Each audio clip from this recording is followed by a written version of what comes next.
I woke up on Christmas morning thinking I'd propose to her again with a better ring someday. And instead, she dumped me before I even finished my coffee. Let me back up because this story gets wild, and I mean really wild. But I need you to understand how I got to that moment sitting on my couch at 7 a.m. on December 25th, watching the woman I loved walk out the door with a suitcase, while our Christmas tree lights blinked behind her. My name's Dylan. I'm 35, and up until early December, my life was boring in the best possible way. I worked as an IT analyst in Spokane, Washington, pulling a decent salary, nothing crazy, but enough to feel secure. I'd been at the same company for 6 years, knew everyone's coffee order, had my own parking spot, the whole 9 yards.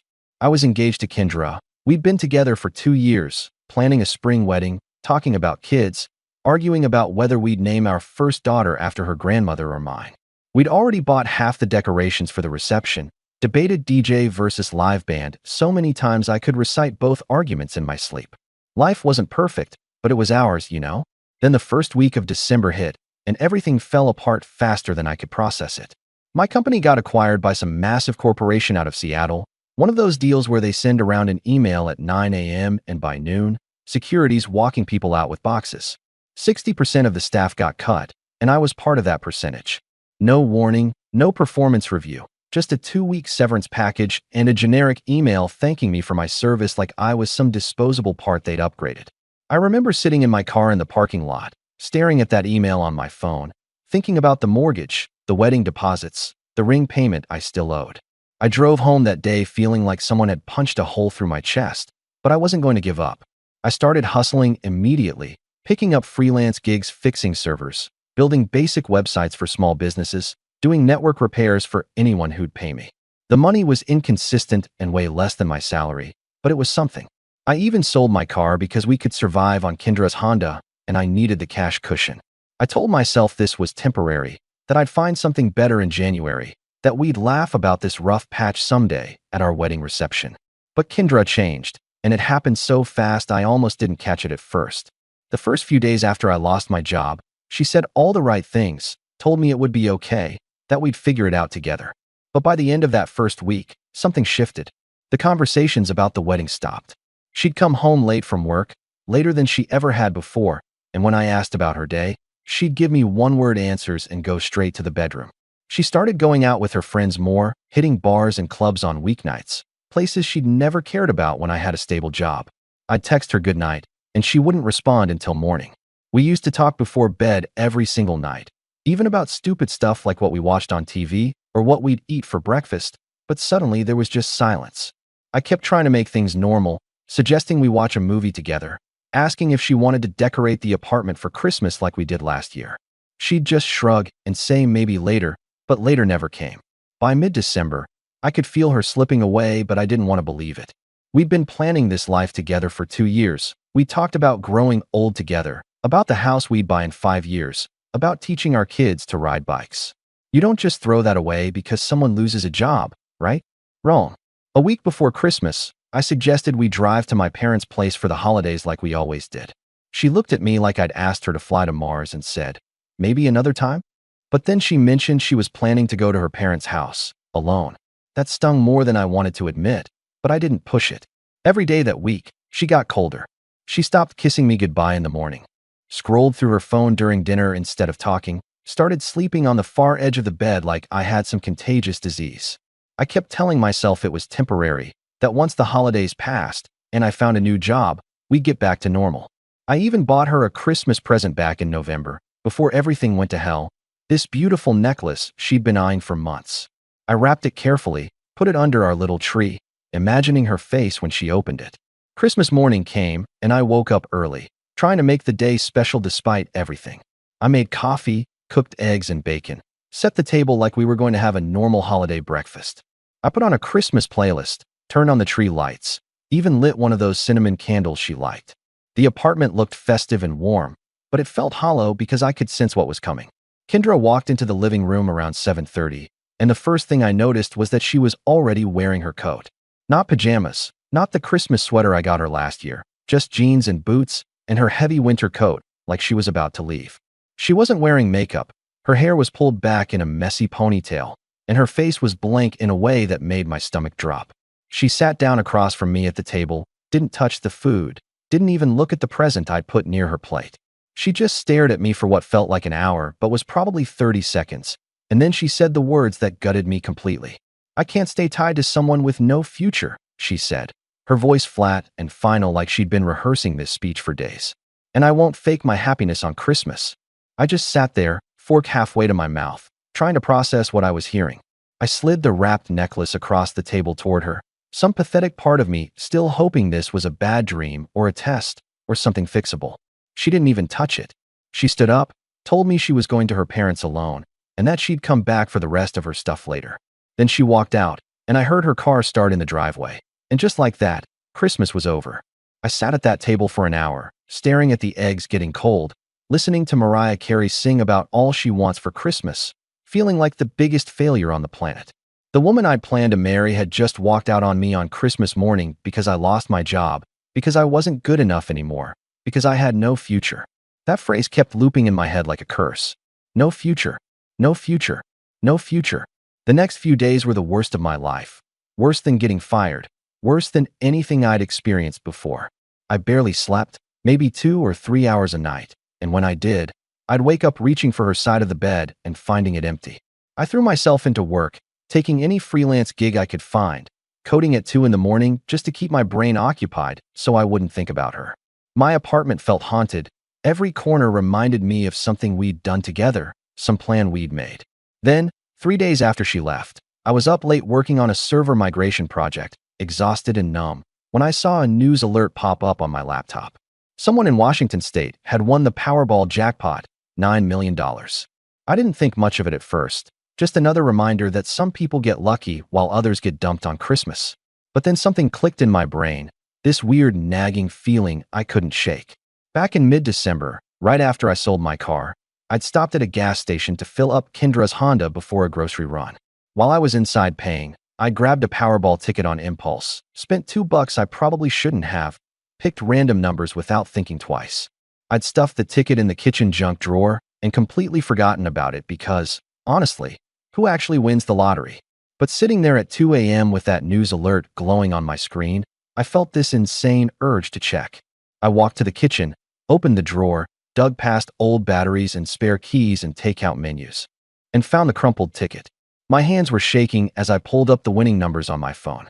I checked once, then twice, then a third time because my brain refused to accept what I was seeing. Every single number matched. All 6. I'd won $9 million, which after taxes would come out to about $4.8 million. I sat down on the kitchen floor in the dark, holding that ticket, and I didn't feel happy or excited or relieved. I felt empty. 1 week ago, Kendra had told me I had no future, and now I was a millionaire. The universe has a sick sense of humor. The first thing I did after confirming I'd won wasn't call anyone or celebrate or post about it online like an idiot.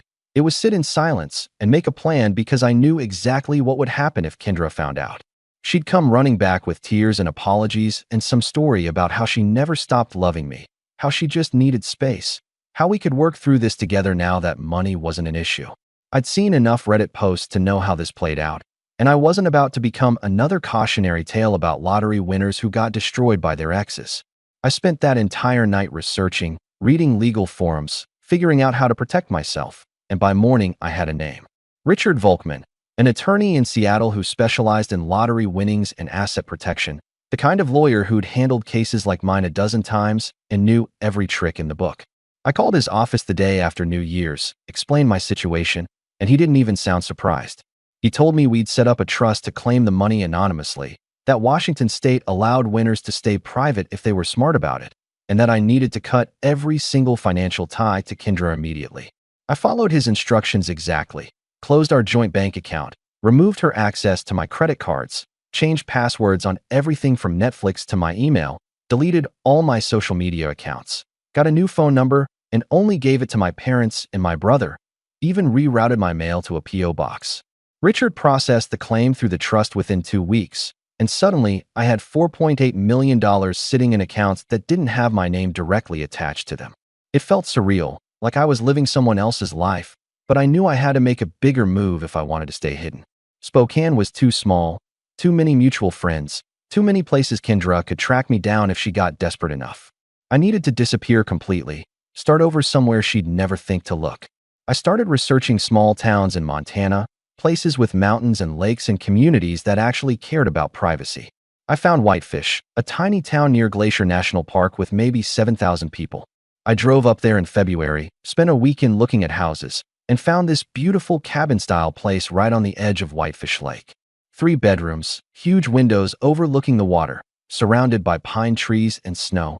Asking price $400,000. I bought it in cash through an LLC, closed in 10 days, and moved in before Valentine's Day. The irony wasn't lost on me that I was starting my new life on the most romantic holiday of the year, alone, but finally free. Living in Whitefish was different from anything I'd experienced before, quiet in a way that let me actually breathe for the first time in months. I didn't buy a mansion or a sports car or any of the flashy stuff lottery winners waste money on. I just lived simply, bought groceries at the local market, volunteered at the community center teaching basic computer skills to seniors. I started helping small businesses set up their networks for free, just to stay busy and feel useful, and people appreciated it without asking questions about where I came from or why I'd moved there. I made friends slowly, the kind of genuine friendships that form when nobody wants anything from you except your company. There was this guy Seth who ran fishing tours on the lake. We'd grab beers sometimes and talk about nothing important, and it felt good to just exist without the weight of my past crushing me. Then in early March, I went to this community potluck at the town hall, one of those events where everyone brings food and pretends to care about local politics, but really just wants to socialize. I brought store-bought cookies because I still couldn't cook worth a damn, and that's where I met Allison Carter. She was standing by the food table arranging her homemade chili in a crock pot, wearing jeans and a flannel shirt, her hair pulled back in a braid, and when she looked up and smiled at me, it wasn't the kind of smile that wanted something. It was just warm and genuine and kind. We started talking about how bad my cookies looked compared to everyone else's dishes, and she laughed in this easy way that made me feel normal for the first time since Christmas. We kept running into each other after that, at the coffee shop, at the library, on hiking trails around the lake. She worked as a nurse at the local clinic, had lived in Whitefish her whole life, loved the mountains and the quiet and the community. She didn't know anything about my lottery win or my past with Kendra, and I didn't tell her because it felt incredible to be seen as just Dylan, not Dylan the lottery winner or Dylan who got dumped on Christmas.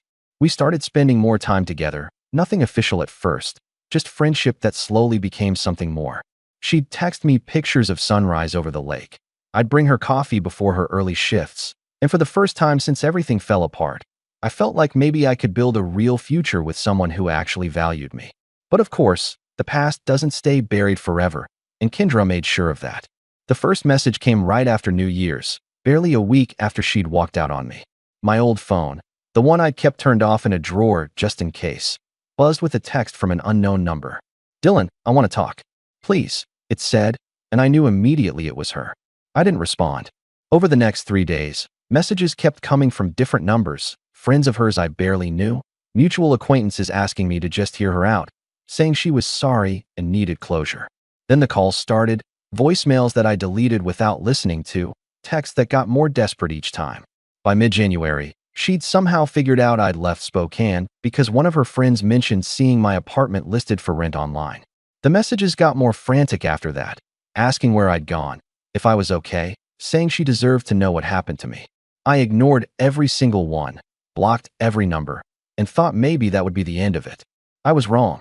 In late February, I was working in my home office when I heard a car pull into my driveway. I looked out the window and my stomach dropped because there she was, Kendra, standing next to her Honda, looking exhausted and desperate after what must have been a 6-hour drive from Spokane. I have no idea how she found my address. Maybe she hired someone or stalked my parents or tracked down some mutual friend I'd forgotten about. But there she was on my property looking up at my house like she had any right to be there. I watched her through the window as she walked up to my front door, and I didn't move. She knocked, softly at first, then harder. I heard her voice through the door, muffled but clear enough. "I made a mistake," she called out, her voice cracking like she'd been crying the whole drive. "Please give me 5 minutes." I stood in my living room, 10 feet from that door, and I didn't say a word. I didn't open it, didn't yell at her to leave, didn't acknowledge her existence. I just walked into my kitchen, made myself a turkey sandwich, grabbed a beer from the fridge, and turned on the TV in my living room. I could still hear her outside, knocking, calling my name. saying she was scared to be alone, that she'd made the biggest mistake of her life, that she still loved me. I sat on my couch, ate my sandwich, watched some documentary about deep-sea fishing, and let her stand there in the cold. After about 20 minutes, the knocking stopped. I heard her car start up, heard the tires crunch on the gravel driveway, and then silence. That moment, sitting there with my empty plate and my beer and my peace, that was my revenge. Not screaming at her, not telling her about the money, not giving her a single second of my time or energy. Just silence. Cold, absolute, perfect silence.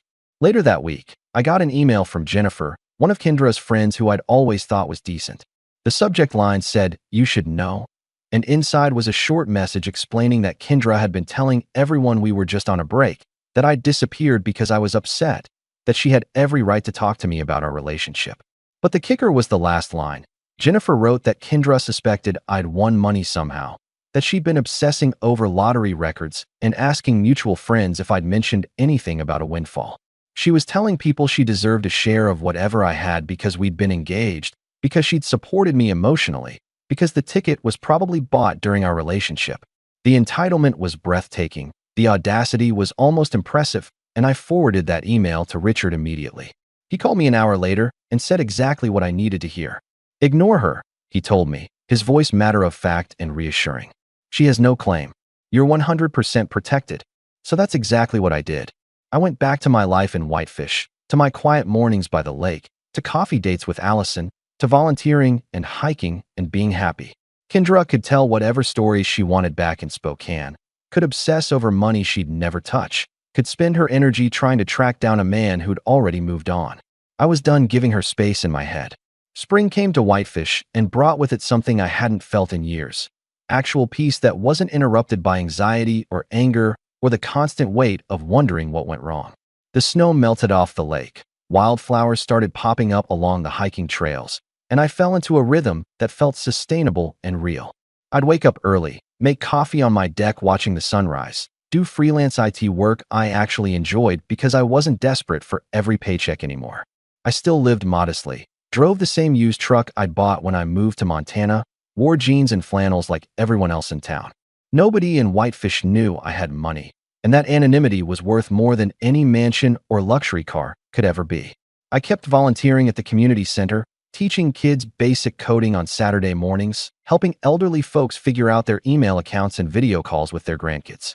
Seth and I started going fishing twice a week, just floating on the lake talking about sports and weather and nothing that mattered, and those hours on the water became my therapy. Allison and I got closer too, not in some rushed, desperate way, but naturally, like two people who genuinely enjoyed each other's company and weren't trying to fix anything or prove anything. We'd cook dinner together at my place. She'd teach me how to actually season food properly, and I'd make her laugh when I inevitably burned something anyway. We'd drive up to Glacier National Park on her days off, hike for hours without talking much, just existing together in a way that felt easy and right. She still didn't know about the lottery win, and I hadn't told her yet.